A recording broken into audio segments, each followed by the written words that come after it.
এরপরে প্রশ্ন হলো, কুকুরের গায়ের সাথে ছোঁয়া লাগলে কি পোশাক নাপাক হয়ে যাবে?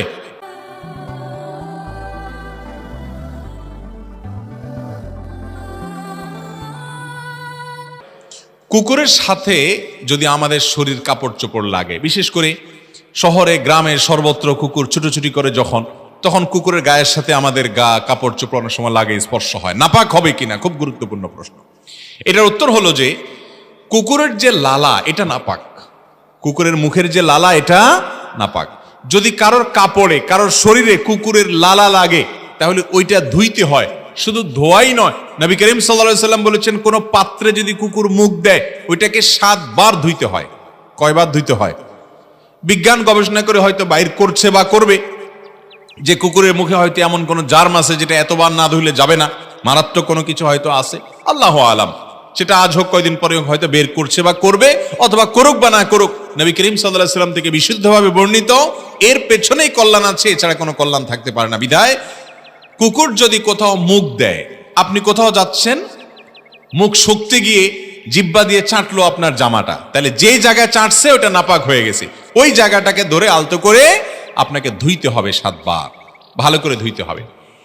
আর যদি কুকুরের শরীর লাগে, লালা লাগে নাই, জিহ্বা লাগে নাই, শুধু শরীরটা টাচ হয়েছে, এটা তো প্রায় হয় তাই না, দৌড় দেয়, ছোটাছুটি করে, তো শরীর যদি লাগে তাহলে সরাসরি নাপাক হবে না। কারণ হলো কুকুরের শরীরটা নাপাক না, লালাটা নাপাক। তবে কুকুরের শরীরে যদি তরল নাপাকি থাকে, কারণ যেখানে সেখানে শোষে, যদি দেখেন নাপাক লেগে আসে তাহলে সেটা আপনার গায়ে লাগলে নাপাক হবে। এছাড়া কুকুরের শরীর লাগলেই আমাদের শরীর বা কাপড় চোপড় নাপাক হবে না। আমাদের দেশে তো এবং গোটা দুনিয়াতে দেখবেন অনেকে আছে যেখানে কুকুর নাপাক, কুকুরের এটা যদিও মূলগত মজ্জাগত নাপাক না, শুকরের মতো যে আগাগোড়া নাপাক, এটা লালা নাপাক, গোশতটা নাপাক, হ্যাঁ, কিন্তু এই কুকুর দেখবেন অনেকে এত আদর করে লালন পালন করেন যে সন্তানরা এত আদর করে না। আছে না নাই?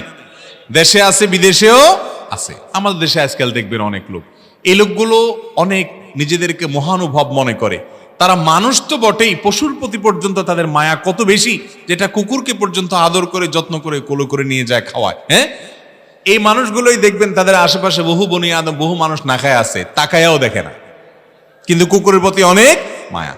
কুকুর আল্লাহর অন্য 10টা সৃষ্টির মতো একটা সৃষ্টি।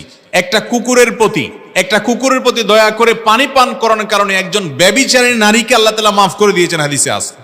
এই জন্য কুকুরের প্রতি দয়া করা ভালো জিনিস, কিন্তু দয়া করতে গিয়ে তারে ঘরে ঢুকাইতে বলে নাই, কারণ শয়তান কুকুরের আকৃতি ধারণ করে। আর নানা কারণে যেই ঘরে কুকুর থাকে সেখানে রহমতের ফেরেশতা আসে না। ইমানদার, ওহির প্রতি বিশ্বাসী মানুষ তিনি কুকুর থেকে এইভাবে নিজের ঘরকে, বাসাবাড়িকে পবিত্র রাখবেন, দূরে রাখবেন, কিন্তু কুকুরও আল্লাহর প্রাণী, সেই হিসাবে তাকেও রহম করবেন, দয়া করবেন, কিন্তু তার লালা লাগলে ওইটা ধোবেন, আর শরীর স্পর্শ হলে নাপাক হবে না।